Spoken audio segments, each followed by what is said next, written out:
नमस्कार, मैं शिक्षा मिश्रा झारखंड के सुप्रभात मीडिया में आपका स्वागत करती हूं। दोस्तों, झारखंड के तमाम छोटी बड़ी खबरों को जानने के लिए हमारे चैनल को सब्सक्राइब करें और साथ ही कमेंट सेक्शन में ज़रूर बताएं कि आप झारखंड के किस जिले से हमारे न्यूज़ को देख रहे हैं। तो चलिए शुरू करते हैं खबर को, जानते हैं आज के मुख्य समाचार। 15 अगस्त के बाद सुखाड़ घोषित होगा झारखंड, विधानसभा में कृषि मंत्री बादल की घोषणा। सुखाड़ पर चर्चा का जवाब देते हुए कृषि मंत्री बादल पत्रलेख ने कहा कि राज्य में जिस तरह का वर्षापात हुआ है वह चिंता का विषय है। सरकार भी इसको लेकर चिंतित है। पिछले कैबिनेट की बैठक में मुख्यमंत्री के साथ इस विषय पर चर्चा हुई है। सुखाड़ की पहली बार यह स्थिति नहीं बनी, पहले भी झारखंड सुखाड़ और अकाल की चपेट में रहा। उन्होंने कहा कि सरकार ने एक नहीं कई बैठकें की। कृषि विभाग की तरफ से मुख्यमंत्री और आपदा प्रबंधन विभाग को स्थिति से अवगत करा दिया गया है। कृषि मंत्री बादल ने कहा कि वर्षापात 50% से कम हुआ है, स्थिति ठीक नहीं है। सरकार शीघ्र मुख्यमंत्री की अध्यक्षता में एक बैठक करने जा रही है। सुखाड़ परिस्थिति का आकलन कर सरकार निर्णय लेगी। कहा कि वैसे तो सुखाड़ पर निर्णय अक्टूबर महीने में होती है, लेकिन विशेष परिस्थिति में अगस्त महीने में भी सुखाड़ की घोषणा की जाती है। शुक्रवार को स्कूल बंद कराने वालों पर प्राथमिकी का आदेश, हेमंत सोरेन सरकार ने उठाया बड़ा कदम। उर्दू विद्यालयों को छोड़कर राज्य के सभी स्कूलों में रविवार को ही साप्ताहिक अवकाश रहेगा, चाहे स्कूल मुस्लिम बहुल क्षेत्रों में ही क्यों ना हो। स्कूली शिक्षा और साक्षरता विभाग के सचिव राजेश शर्मा ने इसे सख्ती से लागू कराने का आदेश सभी उपायुक्तों को दिया है। उन्होंने सोमवार को सभी उपायुक्तों को पत्र भेजकर कहा कि जो भी स्थानीय लोग या शिक्षक राज्य सरकार के आदेश के विरुद्ध शुक्रवार को स्कूल बंद कराते हैं, उनके विरुद्ध सख्त कार्रवाई करते हुए प्राथमिकी दर्ज कराने की कार्रवाई की जाए। उन्होंने इसकी गहन निगरानी करते हुए जबरन स्कूल बंद कराने वाले दबंगों एवं स्थानीय लोगों की पहचान कर उनके विरुद्ध प्राथमिकी दर्ज कराने की कार्रवाई करने को कहा है। यही कार्रवाई प्रार्थना में हस्तक्षेप करने वाले लोगों के विरुद्ध की जाएगी। झारखंड में बड़ा हादसा, मंदिर में सोमवारी पूजा कर रहे श्रद्धालुओं पर गिरी बिजली, 30 लोग जख्मी। बड़ी खबर झारखंड के धनबाद से है, जहां आकाशीय बिजली लोगों पर कहर बनकर गिरी है। वज्रपात की एक घटना बलियापुर थाना क्षेत्र के खास परखा की है, जहां सोमवार को शिव मंदिर में पूजा कर रहे 25 से 30 लोगों पर अचानक से तेज बारिश के दौरान वज्रपात हुआ। वज्रपात की इस घटना में करीब 25 से 30 श्रद्धालुओं के घायल होने की सूचना है, जिसमें से अधिकांश महिलाएं और बच्चे शामिल हैं। जख्मी लोगों में से 5 की हालत नाजुक बताई जा रही है। जानकारी के मुताबिक बलियापुर थाना क्षेत्र के आमझर पंचायत के परघा में स्थित प्राचीन रजवाड़ी मंदिर में सावन की तीसरे सोमवारी पर महिलाएं और अन्य श्रद्धालु पूजा के लिए पहुंचे थे। इसी दौरान तेज बारिश के साथ आकाशीय बिजली भी कड़क रही थी। पूजा के दौरान ही अचानक से जोरदार आवाज के साथ शिव मंदिर परिसर में वज्रपात हुआ, जिसमें मंदिर में पूजा कर रही महिलाएं और बच्चे वज्रपात की चपेट में आ गए। झारखंड के लोहरदगा में सड़क दुर्घटना में 9 मृतक के आश्रितों को मिलेगा मुआवजा, डीसी ने भुगतान की दी स्वीकृति। लोहरदगा डीसी डॉक्टर वाघमारी प्रसाद कृष्ण की अध्यक्षता में सोमवार को जिला आपदा प्रबंधन प्राधिकार की बैठक हुई। बैठक में सड़क दुर्घटना में मृत कुल 9 लोगों के आश्रितों को आपदा के तहत मुआवजा भुगतान की स्वीकृति समेत विभिन्न मुद्दों पर चर्चा हुई। विधानसभा की कार्यवाही के दौरान बिगड़ी झारखंड के शिक्षा मंत्री की तबीयत, अस्पताल में भर्ती।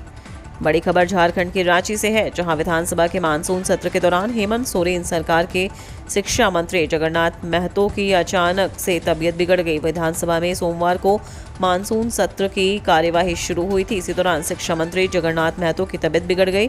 सीने में दर्द और सांस लेने में परेशानी के बाद आनंद फानन में उन्हें एम्बुलेंस से रांची के पारस अस्पताल में भर्ती कराया गया, जहां 2 डॉक्टरों की टीम उनका इलाज कर रही है। अस्पताल से मिली जानकारी के मुताबिक 1 से 2 घंटे में उनकी तबीयत स्थिर हो जाएगी। फिलहाल डॉक्टरों की टीम ने उनको निगरानी में रखा है। याचिका वापस लेने के लिए 50 लाख रुपए लेते झारखंड हाई कोर्ट का वकील कोलकाता में गिरफ्तार।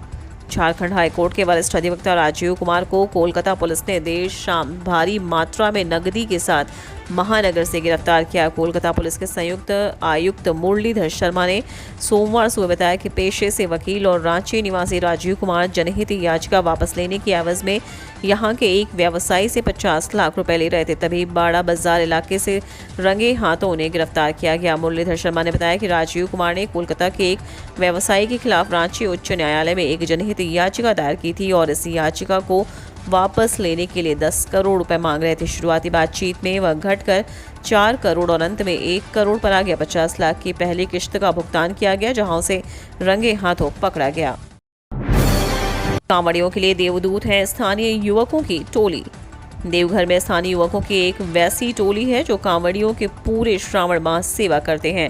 इन युवाओं को यहाँ के स्थानीय लोग देवदूत के नाम से पुकारते हैं। श्रावण में लाखों लाख कांवड़िया लंबी दूरी तय कर देवघर पहुँचते हैं। बाबा मंदिर में जलार्पण कर कई दिनों तक पंक्तियों में खड़ा रहना पड़ता है। ऐसे में कांवड़िए बुरी तरह थक जाते हैं। इन्हें थके हारे कांवड़ियों की युवाओं की यह टोली भरपूर सेवा करती है। कांवड़ियों को कंधे देकर गंतव्य तक पहुंचाना, मेले में खोए कांवड़ियों की तलाश, चिकित्सा, खान-पान समेत अन्य सेवा कार्य यह टोली करती है।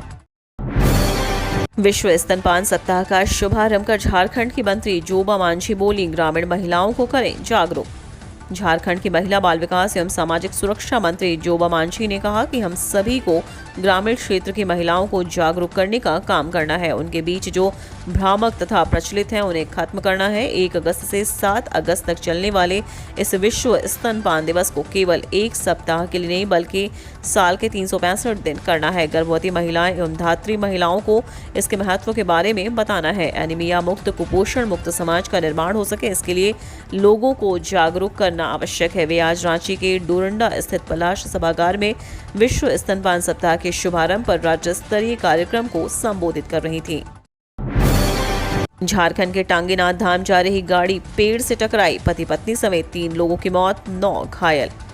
झारखंड के लातेहार जिले के महुआ डांड थाना क्षेत्र के बांसकरचा ग्राम के पास सोमवार की सुबह एक बोलेरो दुर्घटनाग्रस्त हो गई। इस दुर्घटना में लातेहार प्रखंड के बेंदी ग्राम निवासी दशरथ सिंह उम्र 35 वर्ष व उनकी पत्नी की मौत हो गई, जबकि लातेहार सदर अस्पताल लाने के क्रम में घायल बरवाडीह के केड़ निवासी पुष्पा देवी उम्र 30 वर्ष की मौत रास्ते में हो गई। इस हादसे में 9 लोग घायल हैं, उनका इलाज चल रहा है। 3 की हालत नाजुक है। बताया जा रहा है कि ये गुमला के टांगीनाथ धाम में पूजा करने जा रहे थे। इसी दौरान उनकी गाड़ी असंतुलित होकर पेड़ से टकरा गई। नए वोटर्स के लिए रजिस्ट्रेशन हुआ आसान, वोटर आईडी को ऐसे करें आधार से लिंक। झारखंड के मुख्य निर्वाचन पदाधिकारी रवि कुमार ने कहा कि नए वोटर्स का रजिस्ट्रेशन अब और आसान हो गया है। अब नए मतदाताओं को पंजीकरण के लिए 4 अहर्ता तिथि 1 जनवरी, 1 अप्रैल, 1 जुलाई और 1 अक्टूबर मिलेंगी। इसकी शुरुआत सोमवार 1 अगस्त 2022 से हो गई है। अब मतदाता वोटर कार्ड को आधार कार्ड से लिंक भी कर सकेंगे। ये जानकारी उन्होंने सोमवार को आयोजित प्रेस वार्ता में दी। उन्होंने कहा कि यदि किसी मतदाता के पास आधार कार्ड नहीं है तो फिर वे अधिसूचित 11 दस्तावेजों में से कोई एक से भी वोटर कार्ड लिंक कर सकते हैं।